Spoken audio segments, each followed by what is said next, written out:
ഉൽപ്പത്തി പുസ്തകം 22-ാമത്തെ അധ്യായം. ദൈവം അബ്രഹാമിനെ പരീക്ഷിക്കുകയാണ്. After all these things God tested Abraham. ദൈവം അബ്രഹാമിനെ പരീക്ഷിച്ചത് ഇവണ്ണമായിരുന്നു. ആ അബ്രഹാമിനോട് പറയുകയാണ്, നീ നിൻ്റെ ഏകജാതനായ മകനെ എനിക്ക് യാഗമായിട്ട് അർപ്പിക്കണം. അങ്ങനെ ആ ശബ്ദം കേട്ടിട്ട് ഈ പാവം കുഞ്ഞുമായിട്ട് പോവുക. അനുസരിക്കാനേ ഇദ്ദേഹത്തിന് അറിയത്തുള്ളൂ. മറുതലിപ്പില്ല, ചോദ്യം ചെയ്തില്ല. ഇറങ്ങിപ്പുറപ്പെടാൻ പറഞ്ഞപ്പം എങ്ങോട്ടെന്നറിയാതെ ഇറങ്ങിപ്പുറപ്പെട്ട ഒരു മനുഷ്യൻ. ആ മനുഷ്യന് ദൈവം തമ്പുരാൻ വാഗ്ദത്തം നിവർത്തി എന്നവണ്ണം ഒരു കുഞ്ഞിനെ കൊടുത്തു, ഇസഹാക്ക് ഒരു ചെറുപ്പക്കാരനായി ബാല്യക്കാരനായി വളർന്നു. വീണ്ടും ജീവിതം മുഴുവൻ പരീക്ഷണമായിരുന്നു. പരീക്ഷണത്തിൻ്റെ ഒടുവിൽ ശക്തമായൊരു പരീക്ഷണം. നിൻ്റെ മകനെ, നീ സ്നേഹിക്കുന്ന നിൻ്റെ ഏകജാതനെ എനിക്ക് യാഗമായിട്ട് തരണം. യാഗം എന്നൊക്കെ പറയുന്നത് മരണമാണ്. കണ്ണും പൊട്ടി അധികാലത്ത് എഴുന്നേറ്റിട്ട് ആലോചന ആരോടും ചോദിച്ചില്ല, മൗനമായിട്ട് യാത്ര പോകുക. എനിക്കിഷ്ടപ്പെട്ടു. അതികാലത്തെ എഴുന്നേറ്റിട്ട് യാത്ര പോവുകയാണ്. ആരാധനയ്ക്ക് വേണ്ടി അതികാലത്തെ എഴുന്നേറ്റ ഒരു മനുഷ്യൻ. അതായിരുന്നു ആര്? അബ്രഹാം. എല്ലാവരും പറയട്ടെ, എല്ലാവരും ഇച്ചിരി ഉറങ്ങുന്ന ഒരു ദിവസം ഉണ്ടെങ്കിൽ സൺഡേ മോർണിംഗാണ്. ബാക്കി എല്ലാ ദിവസവും നമുക്ക് ഉണരാൻ അറിയാം. പക്ഷേ സൺഡേ നമുക്ക് ഉറങ്ങാനുള്ളൊരു ദിവസം. പക്ഷേ അബ്രഹാം എപ്പോൾ എഴുന്നേറ്റു? അതികാലത്തെ എഴുന്നേറ്റു. അബ്രഹാം അതികാലത്തെ എഴുന്നേറ്റു. എത്ര പ്രാവശ്യം രായിച്ചാൻ പറഞ്ഞു, 6 മണിക്ക് യോഗം തുടങ്ങുന്നു. തിരുവല്ല പുഷ്പമേളയ്ക്ക് 5:30 എത്തുന്നവർ നാളെ 6 മണിക്ക് എത്തണമെന്ന് ആവശ്യപ്പെട്ടത് ഒരു കാര്യമാണ്. എന്താ കാര്യം ചോദിച്ചാൽ അതങ്ങനെയാണ്. കാരണം ആരാധനയ്ക്ക് പലപ്പോഴും താമസിക്കും. പക്ഷേ അബ്രഹാം അതികാലത്തെ എഴുന്നേറ്റു. എന്നിട്ട് വിറകെല്ലാം കീറി എടുത്തുകൊണ്ട് പോവുകയാണ്. വിറകുകൾ കീറി വേണം വരാൻ. ഹൃദയം നുറുങ്ങിയവർക്ക് യഹോവ സമീപസ്ഥൻ. മനസ്സ് തകർന്നവരെ അവിടുന്ന് രക്ഷിക്കും ദൈവം. ഹൃദയങ്ങളെ തന്നെ കീറി ദൈവസന്ധി വരികയാണ്. ബാല്യക്കാരനുമായിട്ട് അവിടെ എത്തി. പക്ഷേ അവിടെ താഴെ എത്തിയപ്പോൾ മകനുമായിട്ട് മാത്രം കയറിപ്പോവുകയാണ്. വിറകെടുത്ത് മകൻ്റെ തോളിൽ വെച്ചു. അത്രയും ഒരു മകനെ ദഹിപ്പിക്കാനുള്ള വിറകാണ്. ഇമ്മണി ഒരു കാപ്പി തിളയ്ക്കാനുള്ള വിറകല്ല, ഒരു മകൻ ദഹിക്കാനുള്ള വിറക്. ആ വിറക് കെട്ടെടുത്ത് മകൻ്റെ തോളിൽ വെച്ചിട്ട് ഇരുവരും കൂടെ മല കയറി പോകുന്ന വഴിക്ക് ഈ മകനൊരു ചോദ്യം ചോദിക്കുന്നുണ്ട്. അപ്പം തീയുണ്ട്, വിറകുണ്ട്, കത്തിയുണ്ട്, എല്ലാം ഉണ്ട്. പക്ഷേ എവിടാ യാഗമൃഗം? എന്ത് ചെയ്യും? ആടെന്ത് ചെയ്യും? അപ്പൻ ഒരു സംശയം ഇല്ലാതെ മറുപടി പറഞ്ഞു, മോനെ, ദൈവം എന്ത് ചെയ്തുകൊള്ളും? കരുതിക്കൊള്ളും. അവിടെ ചെന്നിട്ട് അനുസരണയോടെ ഈ മകൻ കിടക്കുക. അപ്പൻ മകനെ കുത്താൻ കത്തിയെടുത്തപ്പോൾ ആഞ്ഞ് കുത്തിയപ്പോൾ ഒരു വിളിയുണ്ടായി, അബ്രാമേ, അബ്രാമേ, ബാലിൻ്റെ മേൽ കൈ വെക്കരുത്. അബ്രാമേ, അബ്രാമേ. ഈ വിളി ഞാൻ പലപ്പോഴും കേട്ടു. ശീമോനെ, ശീമോനെ, എരിശിലേമേ, എരിശിലേമേ. കർത്താവിൻ്റെ ഒരു ശൈലിയാണ്, ഡബിൾ വിളിയാണ്. അബ്രാമേ, അബ്രാമേ, ബാലിൻ്റെ മേൽ കൈവെക്കരുത്. തലപൊക്കി നോക്കിയപ്പോൾ കൊമ്പ് കുരുങ്ങിക്കിടക്കുന്ന ഒരു കാലാട്ട് കൊറ്റനെ കണ്ടു. അബ്രഹാം അതിനെ എടുത്തിട്ട് ഇസ്ഹാക്കിന് പകരം യാഗം കഴിച്ചു. അവരാ സ്ഥലത്തിന് പേരിട്ടു യഹോവ ഇരെ, ദൈവം കരുതിക്കൊള്ളും. രണ്ടാമത്തെ ഒരു പർവ്വത അനുഭവമാണ് കരുതുന്ന ഒരു ദൈവത്തിൻ്റെ പർവ്വതം. എനിക്ക് വേണ്ടി ആരാ കരുതുക? ഞങ്ങളുടെ നാട്ടിലുള്ള ഒരു ദൈവദാസൻ, പാവം പിടിച്ചവനാണ്. അദ്ദേഹത്തെ ഞാൻ കണ്ടിട്ടുണ്ട്. അദ്ദേഹം മരണപ്പെട്ടു പോയി. അദ്ദേഹം ഒരു സന്ധ്യയിൽ വാടക കുടിശ്ശിക കൊടുക്കാൻ കുറേ നാളായപ്പോൾ ബലമായിട്ട് വീട്ടുടമസ്ഥൻ ഇറക്കി വിട്ടു. വാടക കൊടുക്കാതെ ഇറക്കി വിടുന്നവരെ നമുക്ക് കുറ്റം പറയാൻ ഒക്കത്തില്ല. എന്താ കാര്യം ചോദിച്ചാൽ അവരാ വാടക കൊണ്ടാണ് അവരുടെ കാര്യങ്ങൾ കഴിയുക. അപ്പോൾ അത് അവരുടെ ഒരു പ്രതീക്ഷയാണ്. അപ്പോൾ അതുകൊണ്ട് തന്നെ ഇറക്കി വിടപ്പെടേണ്ടി വന്നപ്പോൾ എങ്ങോട്ട് പോകണമെന്നറിയത്തില്ല. ഒരു സന്ധ്യയുടെ മഴച്ചാറ്റൽ.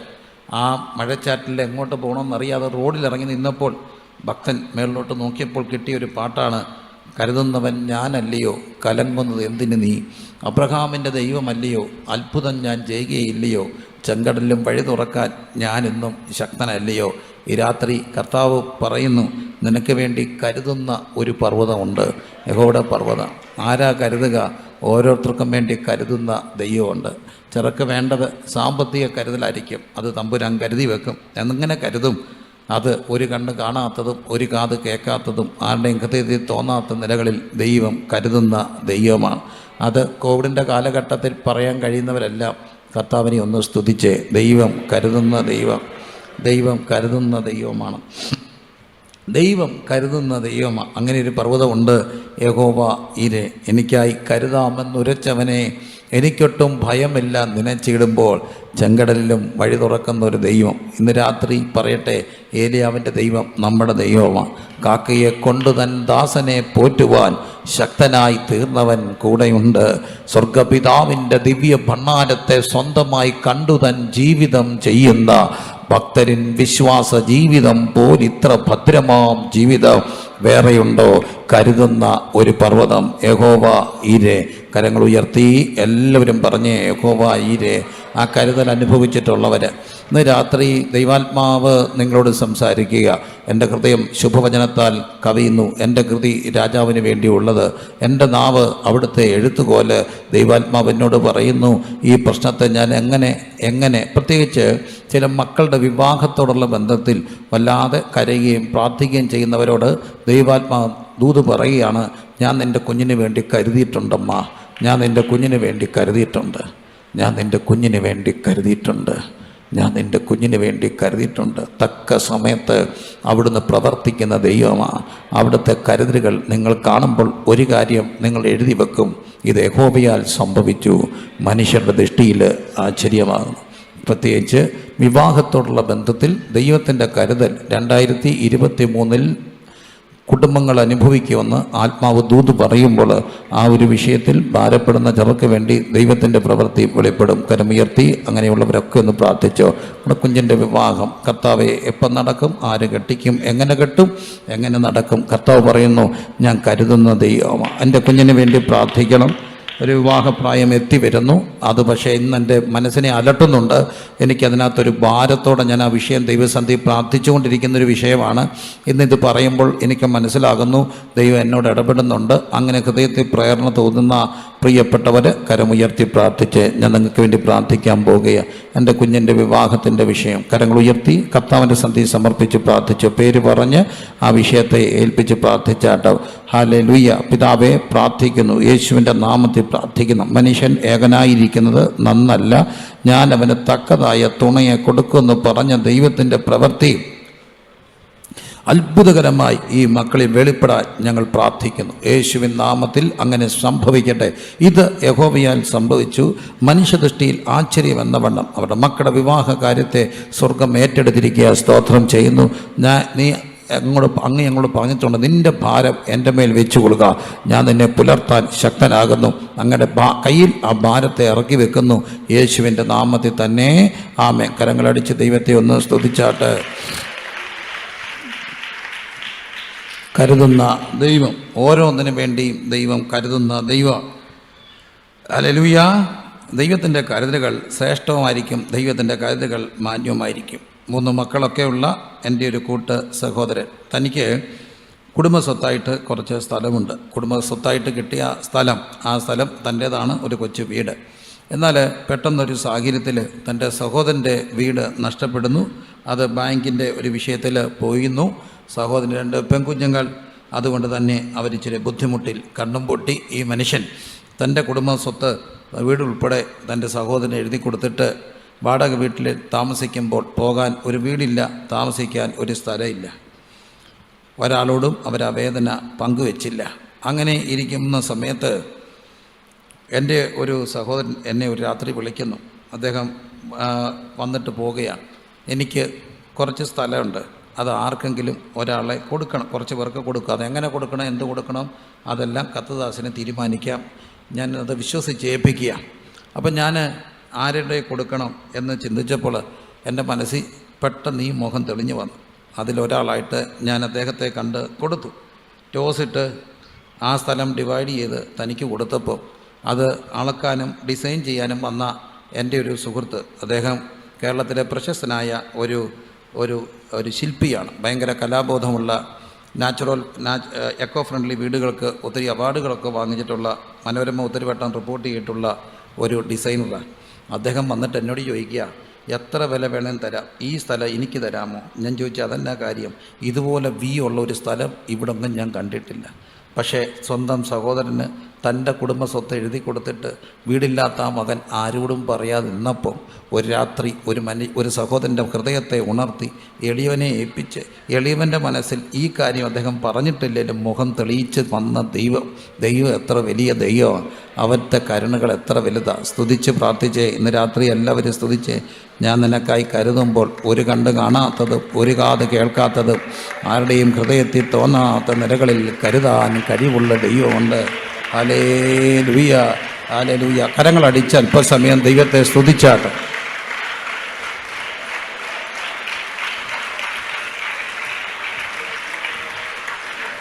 Hallelujah, hallelujah. എനിക്കായി കരുതാമെന്നുരച്ചവനെ, എനിക്കൊട്ടും ഭയമില്ല നീനച്ചിടുമ്പോ. എനിക്കായി കരുതാമെന്നുരച്ചവനെ, എനിക്കൊട്ടും ഭയമില്ല നീനച്ചിടുമ്പോ. എനിക്കായി കരുതുവാൻ ഇഹത്തിനില്ലേ ഒന്നും, ചുമത്തുന്നൻ ഭാരമെല്ലാം നിന്റെ ചുമലിൽ. അവൻ എനിക്കായി കരുതുവാനികത്തിലില്ലേ ഒന്നും, ചുമത്തുന്നൻ ഭാരമെല്ലാം നിന്റെ ചുമലിൽ. എനിക്കായി കരുതാമെന്നുരച്ചവനെ, എനിക്കൊട്ടും ഭയമില്ല നിനച്ചിടുമ്പോൾ. എനിക്കായി കരുതാമെന്നുരച്ചവനെ, എനിക്കൊട്ടും ഭയമില്ല നിനച്ചിടുമ്പോൾ. എനിക്കായി കരുതുവാനികത്തിലില്ലേ ഒന്നോ, ചുമത്തുന്നൻ ഭാരമെല്ലാം നിന്റെ ചുമലിൽ. എനിക്കായി കരുതുവാനികത്തിലില്ലേ ഒന്നും, ചുമത്തുന്നൻ ഭാരമെല്ലാം നിന്റെ ചുമലിൽ. ഭക്ഷണമില്ലാതെ വാടി കുഴഞ്ഞിടുമ്പോ, ഭക്ഷണമായി കാകനെന്റെ അടുക്കൽ വരും. ഭക്ഷണമില്ലാതെ വാടി കുഴഞ്ഞിടുമ്പോ, ഭക്ഷണമായി കാകനെന്റെ അടുക്കൽ. അപ്പോൾ വിറച്ചീവൻ കരത്തിൽ തരും ജീവൻ, ഉറവയിൻ തോടെനിക്കു ദാഹം തീർത്തിടും. അപ്പോൾ വിറച്ചീവൻ കരത്തിൽ തരും ജീവൻ, ഉറവയിൻ തോടെനിക്കു ദാഹം തീർത്തിടും. എനിക്കായി കരുതാമെന്നുരച്ചവനെ, എനിക്കൊട്ടും ഭയമില്ല നിനച്ചിടുമ്പോ. എനിക്കായി കരുതാമെന്നുരച്ചവനെ, എനിക്കൊട്ടും ഭയമില്ല നിനച്ചിടുമ്പോ. എനിക്കായി കരുതുവാനികത്തിലില്ലേ ഒന്നും, ചുമത്തുന്നൻ ഭാരമെല്ലാം നിന്റെ ചുമലിൽ. എനിക്കായി കരുതുവാനികത്തിലില്ലേ ഒന്നും, ചുമത്തുന്നൻ ഭാരമെല്ലാം നിന്റെ ചുമലിൽ. അപ്പോൾ കരുതുന്ന ഒരു പർവ്വതം യഹോവ ഈരെ എന്ന പർവ്വതം. വീണ്ടും മുമ്പോട്ട് പോകട്ടെ. പുറപ്പാട് പുസ്തകത്തിൽ നമ്മൾ കാണുന്നുണ്ട്, മോസസ് ഇങ്ങനെ അടുത്ത് വരികയാണ്. 40 വർഷത്തെ മരുഭൂമി യാത്രയുടെ ഒടുവിൽ അടുത്ത് വരുമ്പോൾ വലിയൊരു കാഴ്ച കാണുകയാണ്. ആ കാഴ്ച കണ്ടുകൊണ്ട് ഈ കാഴ്ച എന്തെന്നറിയാൻ വേണ്ടി താൻ അടുത്ത് വരുമ്പോൾ മുള്ളിങ്ങനെ കത്തുകയാണ്. പക്ഷേ മുൾപ്പടർപ്പ് എന്ത് ചെയ്യുന്നില്ല, വെന്ത് പോകുന്നില്ല. ഈ അത്ഭുതകരമായ കാഴ്ച എന്തെന്നറിയാൻ വേണ്ടി താൻ അടുത്ത് ഇരുകയാണ്. അപ്പോഴാണ് പറയുക, നീ ഇവിടോട്ട് അടുത്ത് വരല്ലേ. അപ്പോൾ അവിടെയാണ് നിയമമൊക്കെ കൊടുക്കുക. പക്ഷേ നിയമത്തെക്കുറിച്ച് കൊടുത്ത പർവ്വതം, ആ പർവ്വതം അടുത്തുകൂടാത്ത ഒരു പർവ്വതമാണ്. ഇങ്ങോട്ട് മൃഗം പോലത്തിന് പോലും അടുത്ത് വരാൻ കഴിയാത്ത ഒരു പർവ്വതത്തെ എബ്രായ ലേഖനം നമ്മളെ പരിചയപ്പെടുത്തുന്നുണ്ട്. പക്ഷേ അവിടെയും കാണേണ്ട ഒരു കാഴ്ചയുണ്ട്. മുള്ളിങ്ങനെ കത്തുകയാണ് തീയ, പക്ഷേ വെന്തു പോകുന്നില്ല. കത്തുന്ന ഒരു കാഴ്ച. ഒരു കാര്യം ഓർക്കുക, പ്രശ്നങ്ങളൊക്കെ നമ്മളെ മൂടാം, അതൊരു മുൾത്തീ പോലെ തീ പോലെ വരാം. പക്ഷേ അപ്പോഴും വെന്തു പോകാതെ ഇങ്ങനെയൊക്കെ നിൽക്കുന്നത് നമ്മുടെ പ്രശ്നങ്ങളുടെ മുകളിൽ. ഇതാണ് അത്ഭുതകരമായ കാഴ്ച. ലോകത്തിലെ ഏറ്റവും വലിയ അത്ഭുതപ്പെട്ട കാഴ്ച പ്രശ്നങ്ങളല്ല, പ്രശ്നങ്ങൾക്കകത്തും വെന്തു പോകാതെ നിൽക്കുന്ന വിശ്വാസത്തിൻ്റെ ധൈര്യത്തിൻ്റെ കാഴ്ച. ഇവൻ ഇന്നും ഒക്കെ ഉണ്ടോ എന്നൊക്കെ ഉള്ള ചോദ്യം, ഇവൻ മരിച്ചില്ല എന്നൊരു ചോദ്യം, ഇവൻ ഇന്നും എന്താ ഇങ്ങനെ നടക്കുക? ഒറ്റ കാര്യമാ, കൃപയുടെ ഒരാവരണം ഉള്ളത് കൊണ്ട് കത്തിപ്പോകാതെ നിർത്തുന്ന ദൈവകൃപ. ഹല്ലേലൂയ. ചെറിയ പ്രശ്നങ്ങൾ എത്രയോ പേരെ വിഷാദ രോഗത്തിലേക്ക് കൊണ്ടുപോയി. ചെറിയ പ്രശ്നങ്ങൾ എത്രയോ പേരെ ആത്മഹത്യയുടെ മുനമ്പിൽ കൊണ്ട് എത്തിച്ചു. എത്രയോ പേർ ആത്മഹത്യ ചെയ്ത്, എത്രയോ പേർ ആത്മഹത്യാ ശ്രമങ്ങൾ നടത്തി പരാജയപ്പെട്ടു. പക്ഷേ ഇന്നും നാം നിൽക്കുന്നത് പ്രശ്നങ്ങളില്ലാഞ്ഞിട്ടല്ല, പ്രശ്നങ്ങളുടെ മുകളിൽ കത്തുന്ന ഒരു അഗ്നി ഉള്ളത് കൊണ്ട് വെന്തു പോകാതെ നിർത്തിയ ദൈവകൃപയ്ക്കായി സ്തോത്രം ചെയ്താട്ട്. ഹല്ലേലൂയ. എന്തെല്ലാം പരിശോധനകളിൽ കൂടെ പോയിട്ടും നോക്കൂ, അങ്ങനെ ഒരു പർവ്വതത്തെ കാണുകയാണ്. വീണ്ടും മുമ്പോട്ട് പോകുമ്പോൾ രാജാക്കന്മാരുടെ പുസ്തകത്തിൽ നമ്മൾ കാണുന്നു, തിശ്ബിയിൽ നിന്നുള്ള തിശ്ബിനായ ഏലിയാവിനെ ദൈവം വിളിക്കുക. നീ പറഞ്ഞിട്ടല്ലാതെ ഈ ആണ്ടുകളിൽ എന്ത് ചെയ്യത്തില്ല, മഞ്ഞും മഴയും ഉണ്ടാകത്തില്ല. പറയാൻ എളുപ്പമാണ്, ചാടി കയറി അങ്ങ് പറയാം. പക്ഷെ കോൺസിക്വൻസസ് പലപ്പോഴും പാടാണ്. ഈ പറയാനൊരു ആവേശമൊക്കെ വേണം, പക്ഷെ പറഞ്ഞാൽ അങ്ങ് നടക്കുകയും ചെയ്യും. എന്നോട് എപ്പോഴും രായിച്ചാനും എല്ലാവരും പറയും, പല കാര്യങ്ങളും പവർ വിഷനിലൊക്കെ നടക്കുമ്പോൾ ഞാൻ അങ്ങ് പറയും, ചുമ്മാ അങ്ങ് പറയുന്നതാകണം. പക്ഷെ അതങ്ങ് നടക്കും. പറയാൻ എളുപ്പമാണ്, കോൺസിക്വൻസസ് പാടാം. എന്നാലും പറയാൻ ഒരാൾ വേണ്ടേ, പറയണം. അടുത്ത ദിവസം ഇന്ന പ്രോഗ്രാമാണെന്നൊക്കെ പറയുന്നത് ഒരു ആത്മനിയോഗത്തിലാണ് പറയുക, വെറുതെ പറയത്തില്ല. എന്നാലും ഏലിയാവ് അങ്ങ് പറഞ്ഞു, ഞാൻ പറഞ്ഞിട്ടല്ലാതെ മഞ്ഞും മഴയൊന്നും എന്ത് ചെയ്യത്തില്ല, പെയ്യത്തില്ല. മഞ്ഞും മഴയും പെയ്യത്തില്ലെന്ന് പറഞ്ഞിട്ട് ആ താക്കോലൊക്കെയാണ് പൂട്ടി, താക്കോലുമായിട്ട് ഇവരങ്ങ് പോയി. ഞാൻ ചിന്തിക്കുന്നു, ആഹാബും കൂട്ടരും പ്രശ്നം വെച്ചു, മഴ പെയ്യിക്കുന്നത് എങ്ങനെ. എല്ലാവരും വന്നു, അതിൻ്റെ കബഡി നിരത്തി കാര്യങ്ങൾ ചെയ്തു, ഭയങ്കര പരിപാടിയെല്ലാം നടത്തി. അപ്പോൾ എല്ലാവരും അവകാശം വാദം വെച്ചു, ഞങ്ങൾ മഴ പെയ്യിക്കാൻ വന്നവരെല്ലാവരും പറഞ്ഞു മഴ പെയ്യിക്കാം, പക്ഷെ ഒരു പ്രശ്നമുണ്ട്, അത് പൂട്ടി ഒരാളുടെ കൈ താക്കോലിരിക്കുക. താക്കോല് കൊണ്ടുവന്നാൽ അയാളെയും കൊണ്ടുവന്നാൽ മഴ പെയ്യിക്കാം. തപ്പി നടക്കുകയാണ്, കാരണം ഇങ്ങനെയാണ് പൂട്ടി താക്കോലുള്ള മനുഷ്യനെ തപ്പി നടക്കുക. ഒടുവിൽ എവിടെ കാണാൻ ഇങ്ങനെ പോയി ഒളിച്ചിരിക്കുന്നു. അവിടെ നിന്ന് പിന്നെ സാറാവത്തി പോകുന്നു, ഒടുവിൽ കണ്ടുമുട്ടുന്നു. അപ്പോൾ കഷ്ടപ്പെടുന്നത് നീ അല്ലേ എന്നൊക്കെ ചോദിച്ച് ഒരു സംഭാഷണമൊക്കെ ഈ ബാങ്കളൊക്കെ എല്ലാവർക്കും അറിയാം. എന്നിട്ട് ഒടുവിൽ ഒരു സംഭവം നടക്കുക, ഇവരെ എല്ലാം കൂട്ടിക്കൊണ്ട് കർമ്മയിലിൻ്റെ പർവ്വതത്തിൻ്റെ മുകളിൽ കൊണ്ടുപോയി. അവിടെ ചെന്നിട്ട് ഒരു സമയം ആദ്യം ഇവർക്ക് കൊടുത്തു, ടേൺ 1 ടേൺ 2 ഏലിയാവിന്. ഏത് വേണം, രാവിലെ വേണോ വൈകിട്ട് വേണോ? അവർ പറഞ്ഞു രാവിലെ. ആദ്യം അവർക്ക്. ശരി, അവർ ഉച്ചവരെ വിളിച്ചു. ഉച്ചവരെ ഭയങ്കര പരിപാടി നടത്തും. എല്ലാത്തിനും കീറി അവിടെ വെച്ചിട്ട് പരിപാടി വെച്ചു. ഉച്ചവരെ ഉറക്ക വിളിച്ചിട്ടും തീ ഇറങ്ങിയില്ല. ഏലിയാ ഒടുവിൽ പറഞ്ഞു, അദ്ദേഹം ഉറങ്ങുമായിരിക്കും, ഉറക്ക വിളിക്കാൻ പറഞ്ഞു. അല്ലെങ്കിൽ വെളിക്ക് പോയിരിക്കുകയായിരിക്കും, എങ്ങനെ ആയാലും ഉറക്ക വിളിക്കുക. പക്ഷേ കുറേ നേരം വിളിച്ചു, രക്തം ഒലിപ്പിച്ച് വിളിച്ചിട്ടും വന്നില്ല. ഈ മനുഷ്യൻ ഒരു കാര്യം ചെയ്തു. ഏലിയാവ് കർമ്മേൻ്റെ മുകളിൽ ഒരു 12 കല്ലെടുത്തൊരു യാഗപീഠമൊക്കെ പണിതു. ഗോത്രസംഖ്യയ്ക്ക് ഒത്തവണ്ണം ഒരു യാഗപീഠമൊക്കെ പണിതിട്ട് അതിന് ചുറ്റും വെള്ളമൊക്കെ ഒഴിച്ചിട്ട് ഇതിനെ കീറി വെച്ചിട്ട് ഒരു സിമ്പിൾ പ്രെയർ നടത്തി. പ്രാർത്ഥന എപ്പോഴും സിമ്പിളായിരിക്കണം, അതാണ് ദൈവത്തിന് ഇഷ്ടവും. വലിയ പ്രാസം ഇല്ലാതെ പ്രാർത്ഥിക്കണം.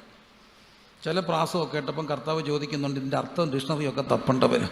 കർത്താവ് ചിലപ്പം അല്ല പിന്നെ അങ്ങ് പ്രാർത്ഥിക്കണം. ഞാൻ ഒരു നല്ല പ്രാർത്ഥനാവാചകം കേട്ടോ. ഞങ്ങളുടെ വീട്ടിൽ 60കളുടെ ആ ഒരു പകുതിയിലാണ് ഒരു ഉണർവൊക്കെ ഉണ്ടാകുക. അന്നേരം യാക്കോബായ പശ്ചാത്തലത്തൊക്കെ ആണെങ്കിൽ ഉണർവുണ്ടായപ്പോൾ ഒത്തിരി പേര് യോഗത്തിൽ വന്നു. അപ്പോൾ എന്നും മുറ്റത്ത് കൺവെൻഷനും പ്രാർത്ഥന, ആര് വന്നാലും ആൾ കൂടിയ മുറ്റം കൺവെൻഷൻ. ദൈവകൃപയാൽ അന്ന് തുടങ്ങിയ മുറ്റത്ത് കൺവെൻഷൻ ഇപ്പോഴും ഇങ്ങനെ നടക്കുന്നുണ്ട്, കൃപയാൽ. അപ്പോൾ അന്ന് അവിടെ ഒത്തിരി പേര് പ്രാർത്ഥിക്കാൻ വരും. അപ്പോൾ അന്നുള്ള ഒരാളേ ഉള്ളൂ ഇപ്പം ജീവനോടെ. അദ്ദേഹം ഈ കഥകളൊക്കെ പറയും. ഓർമ്മയിൽ ജീവനോടുള്ള ഒരാളേ ഉള്ളൂ, എൻ്റെ ഒരു മൂത്ത അച്ചാച്ചൻ ഇങ്ങനെ ഇടയ്ക്കിടയ്ക്ക് അന്നത്തെ കഥകൾ പറയും. ഇടയ്ക്കൊക്കെ അദ്ദേഹം അമേരിക്കയിൽ നിന്ന് വരുമ്പോൾ മണിക്കൂറുകളിരുന്ന് കഥ പറയും. അതിനിടയ്ക്ക് ഒരു കഥ പറഞ്ഞു. അങ്ങനെ ഒരു സഞ്ചാര സുവിശേഷകൻ പരസ്യവും നടത്തി പോവുകയാണ്. അദ്ദേഹം നമ്മുടെ വീട്ടിൽ വന്നു. അദ്ദേഹത്തിന് പ്രസംഗിക്കാൻ അറിയുമെന്ന് അറിയത്തില്ല, എന്നാലും കൺവെൻഷന് പ്രാർത്ഥിക്കാൻ അവസരം കൊടുക്കണ്ടേ. അദ്ദേഹത്തിന് പ്രാർത്ഥിക്കാൻ അവസരം കൊടുത്തു, അപ്പച്ചനെ പ്രാർത്ഥിക്കാം. അപ്പം ഞങ്ങളുടെ അപ്പച്ചൻ ഈ അച്ചാച്ചനെ കൊണ്ടാണ് ചോദിപ്പിച്ചത്, കൺവെൻഷൻ ഒന്ന് പ്രാർത്ഥിക്കാമോ എന്ന് ചോദിച്ചു. പ്രാർത്ഥിക്കാമെന്ന് പറഞ്ഞു. അച്ചായൻ വന്നൊരു പ്രാർത്ഥന അങ്ങ് പ്രാർത്ഥിച്ചു. തുടക്കം ഇങ്ങനെയാണ്: കർത്താവേ, 5 അപ്പം കൊണ്ട് 5000 പോഷിപ്പിച്ച്, ആ മിച്ചം വന്നത് ഒന്നുപോലും കളയാതെ ഇവന്മാരെയും കൊണ്ട് അത് പറക്കിപ്പിച്ച്, എന്നിട്ട് അത് 12 കൊട്ടയിലാക്കി, എന്നിട്ട് ആ 12 കൊട്ട ഈ 12 അപ്പോസ്തലന്മാരുടെ തലയിൽ വെച്ച് കൊടുത്ത് നടക്കടാന്ന് പറഞ്ഞ് ചുമ്മിപ്പിച്ച് 12 മുക്കവക്കുടിയിൽ കാത്തിരുന്ന മുക്കവ പിള്ളയുടെ പട്ടിണി മാറ്റിയ കർത്താവി. എന്നോ പ്രാർത്ഥന. മനസ്സിലായില്ല. 5 അപ്പം കൊണ്ട് 5000 പോഷിപ്പിച്ചിട്ട് 5000 വന്ന് ആ മിച്ചം വന്നത് 12 കൊട്ട നിറച്ചെടുത്ത് അത് 12 അപ്പോസ്തലന്മാരുടെ തലയെ വെച്ച് ചുമപ്പിച്ച് അവരുടെ മുക്കവക്കുടിയിൽ കാത്തിരുന്ന പാവം പിടിച്ച പിള്ളേരുടെ പട്ടിണി മാറ്റിയ കർത്താവേ, അങ്ങനെയൊക്കെ പ്രാർത്ഥിക്കണം. സത്യമല്ലേ? കർത്താവേ എന്നൊരു വിളി, അതൊരു വലിയ വിളിയാണ്. ഏതായാലും സിമ്പിൾ ഒരു പ്രെയർ പ്രാർത്ഥിച്ചു. ഈ പറഞ്ഞൊക്കെ ഞാൻ അങ്ങ് പറഞ്ഞിട്ട് ചെയ്തതാണെന്നും അങ്ങ് ദൈവമാണെന്നും ഞാൻ നിന്റെ ദാസനാണെന്നും ഒന്ന് തെളിയിച്ചേക്കാൻ പറഞ്ഞു. വളരെ ലളിതമായൊരു പ്രാർത്ഥന. ഒറ്റ പ്രാർത്ഥനയിൽ എന്തോ ഇറങ്ങി? തീ ഇറങ്ങി. അതൊരു പോരാട്ടത്തിൻ്റെ പർവ്വതമാണ്. പക്ഷേ ഈ എപ്പോഴും ഓർത്തോണം, ക്രിസ്തീയ ജീവിതത്തിൽ ഈ പോരാട്ടമുണ്ട്. പോരാട്ടം. പക്ഷേ ഈ പോരാട്ടത്തിൻ്റെ എല്ലാം പ്രത്യേകത, നല്ല പോരാട്ടം വരുമ്പോൾ നമ്മളെല്ലാം ഒറ്റയ്ക്കായിരിക്കും. പോരാട്ടത്തിൽ എല്ലാവരും ഒറ്റയ്ക്കായിരിക്കും. ശക്തമായ പോരാട്ടം വരും. അന്ന് ആരും കൂടെ കാണണമെന്നില്ല, നിർബന്ധവും ഇല്ല. പോരാട്ടത്തിൽ എപ്പോഴും ഒറ്റയ്ക്കായിരിക്കും. ഒറ്റയ്ക്ക് ഇങ്ങനെ നിൽക്കുന്നു. അപ്പുറത്തോ അതിശക്തമായ ഒരു സൈന്യം. ചെറുതാണോ? ഇത്രയും ബാലിൻ്റെ അശേര പ്രവാചകന്മാരെല്ലാം നിൽക്കുന്നു, രാജസൈന്യം. അവർക്കെല്ലാം കാവലും കാര്യങ്ങളും എല്ലാം. ഈ മനുഷ്യൻ ഒറ്റയ്ക്ക്. പക്ഷേ പോരാട്ടഭൂമിയിൽ ഒറ്റയ്ക്ക് നിൽക്കുമ്പോൾ തീ ഇറക്കുന്ന ഒരു ദൈവമുണ്ട്. ഇന്നും തീ ഇറക്കുന്ന ഒരു ദൈവമുണ്ട്. പോരാട്ട ഭൂമിയിൽ ഒറ്റയ്ക്ക് ഇങ്ങനെ നിൽക്കേണ്ടവർ, അചഞ്ചലമായി നിൽക്കുന്ന രാത്രികളിലൊക്കെ നമ്മുടെ കൂടെ നിൽക്കുന്ന ഒരു ദൈവമാണ്. അപ്പോൾ ഈ പോരാട്ടത്തെക്കുറിച്ച് മനസ്സിലിങ്ങനെ ആഴത്തിൽ കിടക്കുന്ന ഒരു സംഭവം പറയാം. ആ സംഭവം ഇങ്ങനെയുള്ള ഒരനുഭവമാണ്. അതിനെനിക്കൊരു പ്രൂഫും കിട്ടി അടുത്തിടയ്ക്ക്. അപ്പോൾ എന്നോട് ഞാൻ ഒത്തിരി അടുത്ത് പൗരുഷനിലൊക്കെ ഈ സാക്ഷ്യം പറഞ്ഞിട്ടുണ്ട്. അപ്പോൾ അത് കേട്ട ഒരു ചേച്ചി എൻ്റെ അടുക്ക് വന്നിട്ട് പറഞ്ഞു, അത് ഞാൻ പറയാം. അപ്പോൾ സാക്ഷി ഇതാണ്. ഈ ഭാഗത്ത് മധ്യ തിരുവിതാംകൂറിലൊരിടത്ത് ഒരച്ചാൻ പരസ്യവും നടത്തുകയാണ്. അന്ന് 60കളിലാണ്. പരസ്യവും നടത്തിയിട്ട് നിങ്ങൾ മർക്കോസിൻ്റെ സുവിശേഷത്തെ ആധാരമാക്കി പ്രസംഗിച്ചു. സർപ്പത്തെ പിടിച്ചടക്കും, വിശ്വാസത്താൽ രോഗികളെ സുഖപ്പെടുത്തും. ആ ഭാഗമെല്ലാം അതിശക്തിയോടെ പ്രസംഗിക്കുമ്പോൾ ഭയങ്കര ശക്തിയാണ്. ചിലൊക്കെ പ്രസംഗിക്കുമ്പോൾ ഞാൻ കണ്ടിട്ടുണ്ട് പൂഴിയൊക്കെ പറക്കും. കാരണം മണ്ണൊക്കെ ഇങ്ങനെ ഇളക്കി പ്രസംഗിച്ച് കളയും.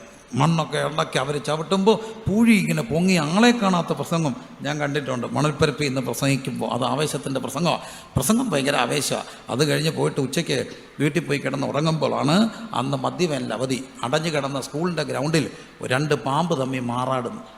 ഒന്ന് മൂർഖം പാമ്പ്, 2 മൂർഖം പാമ്പായിരിക്കും എന്നാണ് പറയുക. കാരണം ഒന്ന് സ്ത്രൈണഭാവം കാണിക്കും, ഒന്ന് പത്തി അടക്കി വെക്കും, 2 മാറാടുക. പാമ്പ് മാറാടുന്ന ഭയങ്കര അപകടമാണ്. ആ സമയത്ത് അടുത്ത് എന്നാൽ കൊന്നുകളെ. അങ്ങനെ മാറാടുന്ന പാമ്പ്. അപ്പോഴാണ് പിള്ളേർക്കെല്ലാം ഒരു രസം. ഇങ്ങനെ പറഞ്ഞില്ലേ സർപ്പത്തെ പിടിക്കുമെന്ന്. എല്ലാവരും കൂടെ ചെന്നു. ഉച്ചയ്ക്ക് ഉറക്കം കഴിഞ്ഞ് ഉറക്കത്തിൽ കിടക്കുന്ന അച്ചാനെ ഉണർത്തി, പാടോ എന്ത്? പാമ്പിനെ പിടിക്കാൻ എന്താ കാര്യം? ഇങ്ങനെ പ്രസംഗിച്ചില്ലേ? പൊക്കിയെടുത്തു, ഷട്ടിട്ടോ ഇടിച്ചു, കൊണ്ടുവരികയാണ്. പാവം താണ്ട എഴുന്നള്ളിച്ചുകൊണ്ട് വരിക. കുറേ പിള്ളേർ പുറകെ കുക്കി അലച്ച് ഇദ്ദേഹത്തെ. അവിടെ ചെന്ന് നോക്കിയപ്പം പാമ്പ് മാറാടുന്നു. ചെല്ലാതിരിക്കാൻ നോക്കൂ. പുള്ളി ഒരു കൊച്ചു വടിയുമായിട്ട് ചെന്നപ്പോൾ പാമ്പ് 2 കൂടെ പുള്ളിയുടെ നേരെ തിരിഞ്ഞു. എന്നിട്ട് ഓരോ കാലേ കൂടെ ചുറ്റി അങ്ങ് കയറി ഇന്ന് മാറാടി. ഈ മനുഷ്യൻ സിമ്പിൾ ഒരു പ്രാർത്ഥന പ്രാർത്ഥിച്ചു, ഞാൻ നിൻ്റെ ദാസനാണെന്നൊന്ന് തെളിയിച്ചേക്കാൻ. 2 പാമ്പും താഴെ ഇറങ്ങി 2നെയും സിമ്പിളായിട്ട് അടിച്ചു വന്നു. അന്നേരം 10-30 പിള്ളേർ മുട്ടുമടക്കി സ്നാനപ്പെടാൻ തീരുമാനിച്ചു. അപ്പം ആ ഉപദേശിയുടെ കാലയിൽ ഇങ്ങനെ പാമ്പ് ചുറ്റി വളഞ്ഞ് കയറിയപ്പോൾ ആ പാമ്പിൻ്റെ പടം ചുറ്റിയിടത്തെല്ലാം പഴുത്തു പൊട്ടി. അത് കരിയാൻ ദൈവത്തോട് പ്രാർത്ഥിച്ചപ്പോൾ തമ്പുരാൻ പറഞ്ഞു, അത് അവിടെ ഇരുന്നോട്ടെ, കാരണം തെളിവിനല്ലേ.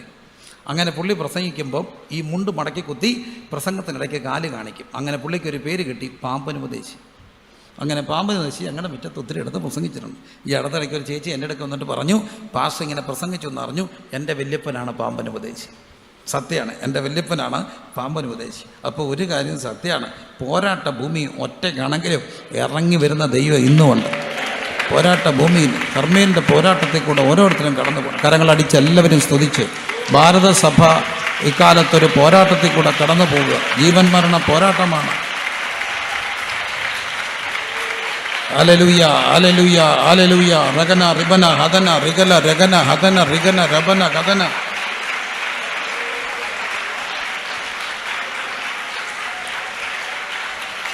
സ്വോത്രം. ഇടകം പടകം പടകല ഘടകം ശകനം ദിഗനം രഗജം ദഗനം ധാരം ധേരം ധേരം ധേരം ധേരം.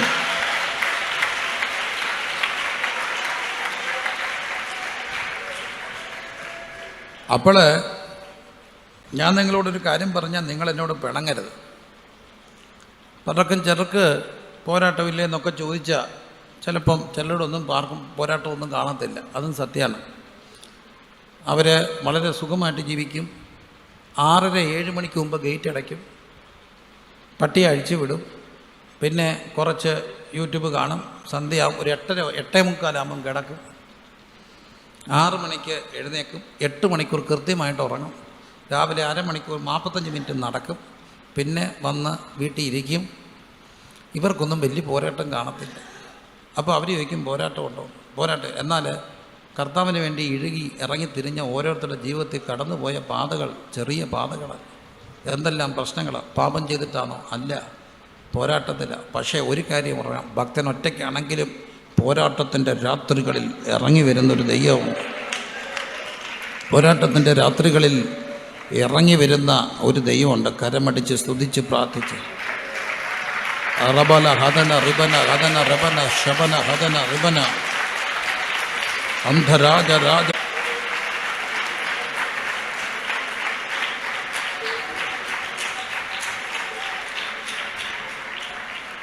ഈ കൊച്ചായുസിൽ കടന്നുപോയ പോരാട്ടങ്ങൾ ചെറിയ പോരാട്ടങ്ങളല്ല. ഏതെല്ലാം പോരാട്ടങ്ങളിലൂടെ എളിയവർ കടന്നുപോയി. ഞാൻ ചിലപ്പോഴൊക്കെ വന്നിട്ട് പറഞ്ഞിട്ടുണ്ട്, തമ്പുരാൻ നമ്മുടെ നെഞ്ചത്തൂടൊക്കെ കയറ്റി ഇറക്കിയത് വെറും ഓട്ടോറിക്ഷയൊന്നും അല്ല, ഒന്നാം തരം ബുൾഡോസർ കയറ്റി ഇറങ്ങി അതിൻ്റെ ഇടയിൽ കിടന്ന് അതുപോലെ ഞാൻ ഇറങ്ങിയിട്ടുണ്ട്. ഉറക്കമില്ലാത്ത രാത്രികൾ, ഒറ്റ പോളെ കണ്ണടയ്ക്കാതെ നേരം വെളുക്കുകളൊക്കെ ഇരുന്ന് നേരം വെളുപ്പിച്ചിട്ടുണ്ട്. ഇരുന്ന് ഞാൻ നേരം വെളുപ്പിച്ച എത്രയോ രാത്രികൾ. നാളെ എന്ത് ചെയ്യും? പക്ഷെ ഒന്നെനിക്കറിയാം, പോരാട്ട രാത്രികളിൽ ഇറങ്ങി വരുന്ന ദൈവം.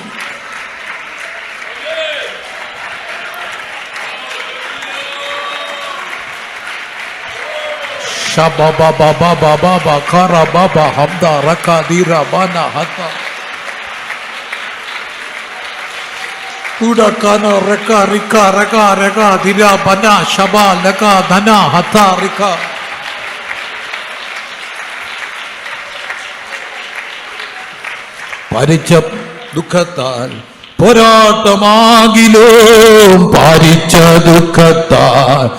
നമുക്കെല്ലാവർക്കും ഒന്ന് ചേർന്ന് ആ പാട്ടൊന്ന്, ഒരു മിനിറ്റ് എല്ലാവരും ചേർന്ന് ആ പാട്ടൊന്ന് പാടുമ്പോൾ പ്രിയപ്പെട്ട സഹോദരങ്ങളോടൊന്ന് കൂടെ വന്ന് എല്ലാവരും ചേർന്ന് പാടിയാട്ടെ.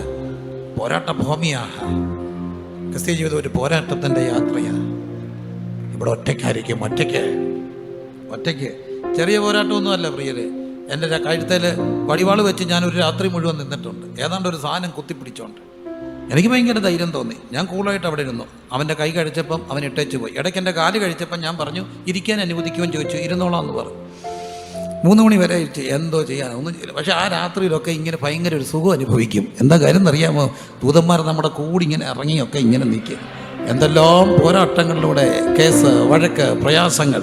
പക്ഷെ ഒന്നെനിക്കറിയാം, ഓരോ പോരാട്ടം കഴിയുമ്പോഴും ഇരട്ടി ശക്തിയോടൊന്ന് കുളിച്ച് കയറി വരും. ഓരോ പോരാട്ടത്തിലും അതീവ ശക്തിയോടെ ദൃഢതയോടെ കയറി വരും. പിന്നെ അടുത്ത ഒരു ലെവലിലേക്ക് ദൈവം കൊണ്ടാകുന്നതിന് മുമ്പ് അനുവദിക്കപ്പെടുന്ന ചില പോരാട്ട ഭൂമിയിൽ ഒറ്റയ്ക്കെന്ന് തോന്നിയാലും കർമ്മേലിറങ്ങി വന്ന ദൈവമുണ്ട്. കർമ്മേലിന്റെ ദൈവ പാലിച്ച ദുഃഖത്താൽ പോരാട്ടമാകിലും പകരത്തില്ല. നേരോടെ ജീവിച്ച് ആറുതൽ പെടും ഞാൻ, തീരുമേൻ ദുഃഖം വിലാപവും ചേരും ഞാൻ. ചേർന്ന് കരങ്ങൾ അടിച്ച്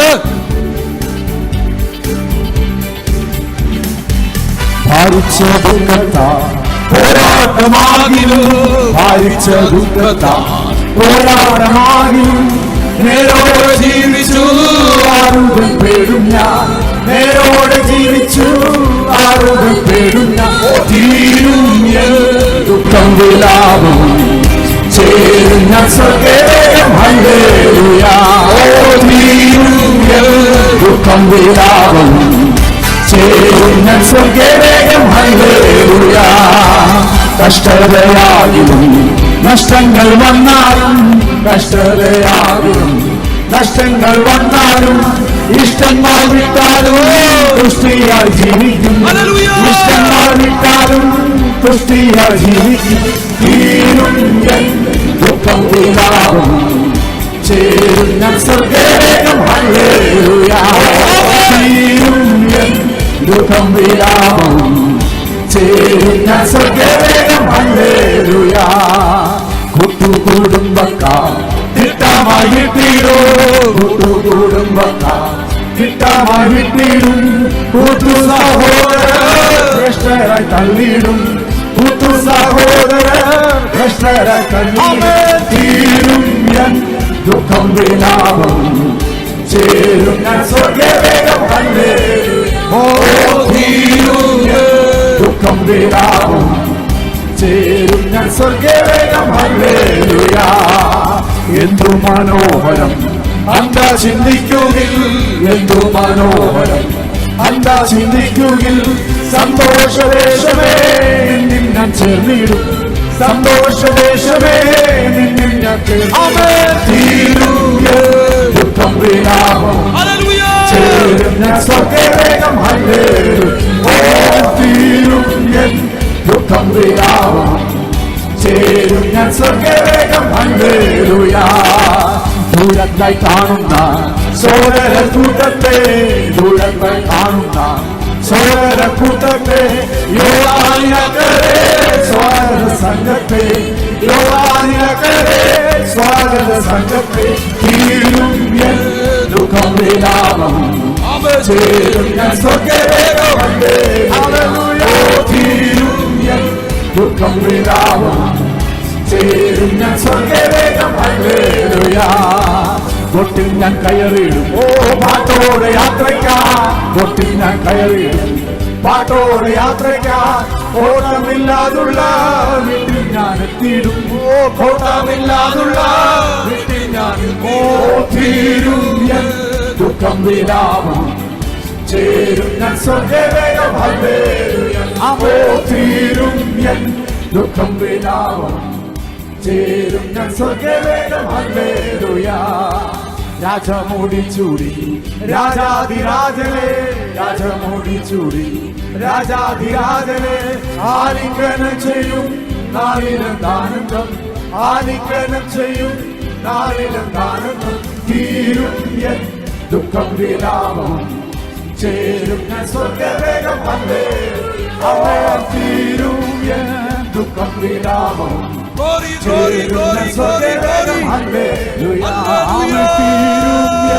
ദുഃഖം വിലാപം ചേരും ഞാൻ സ്വർഗവേഗം ഹല്ലേലൂയ ഓ തീരും ദുഃഖം വിലാപം ചേരും ഞാൻ സ്വർഗവേഗം ഹല്ലേലൂയ